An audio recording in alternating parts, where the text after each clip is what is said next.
போதைப் பொருள் பயன்படுத்தியதாக பிரபல மலையாள நடிகர் ஷைன் டாம் சாக்கோ மீது குற்றச்சாட்டு பதிவான நிலையில் இரத்த மாதிரி ஆய்வில் அவர் போதைப் பொருள் பயன்படுத்தியதற்கான தடயம் எதுவும் சிக்கவில்லை என தகவல் வெளியாகியுள்ளது.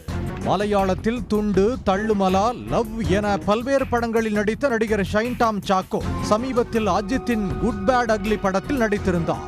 சாக்கோ போதை பழக்கத்திற்கு அடிமையானவர் என்றும் அடிக்கடி படப்பிடிப்பின் போதே போதைப் பொருள் பயன்படுத்துவார் என்றும் குற்றச்சாட்டுகள் உள்ளன.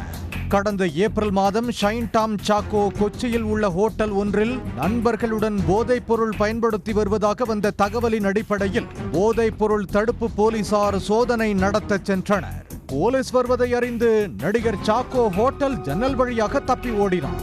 தப்பி ஓடிய சிசிடிவி காட்சி வெளியாகி பரபரப்பை ஏற்படுத்தியது. இதையடுத்து நடிகர் ஷைன் டாம் சாக்கோவை பிடிக்க எர்ணாகுளம் மற்றும் திருச்சூர் மாவட்டங்களில் போதைப் பொருள் தடுப்பு போலீசார் தீவிர தேடுதல் வேட்டையில் ஈடுபட்டனர்.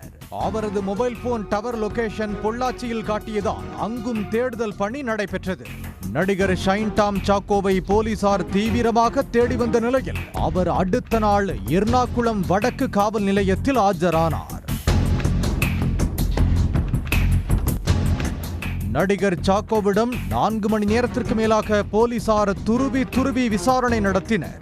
இதில் அவர் போதைப் பொருள் பயன்படுத்தியதை ஒப்புக்கொண்டதாக அப்போது தகவல் வெளியானது. இதையடுத்து போதைப் பொருள் பயன்படுத்துதல் மற்றும் குற்றத்திற்கு உடந்தையாக இருத்தல் உள்ளிட்ட 2 பிரிவுகளில் போலீசார் வழக்கு பதிவு செய்து நடிகர் ஷைன் டாம் சாக்கோவை அதிரடியாக கைது செய்து பின்னர் ஜாமீனில் விடுவித்தனர். இந்த கைதின் போது சாக்கோவின் இரத்த மாதிரிகள் சேகரிக்கப்பட்டது. அதன் சோதனை முடிவுகள் 8 மாதங்கள் கழித்து நேற்று வெளியானது. அதில் ஷைன் டாம் சாக்கோ போதைப் பொருள் பயன்படுத்தியதற்கான இந்த தடயமும் சிக்கவில்லை. இது கேரள போலீசாருக்கு பெரும் பின்னடைவை ஏற்படுத்தியுள்ளது. அதே நேரம் ஷைன் டாம் சாக்கோ ஆதரவாளர்கள் வரவேற்றுள்ளனர்.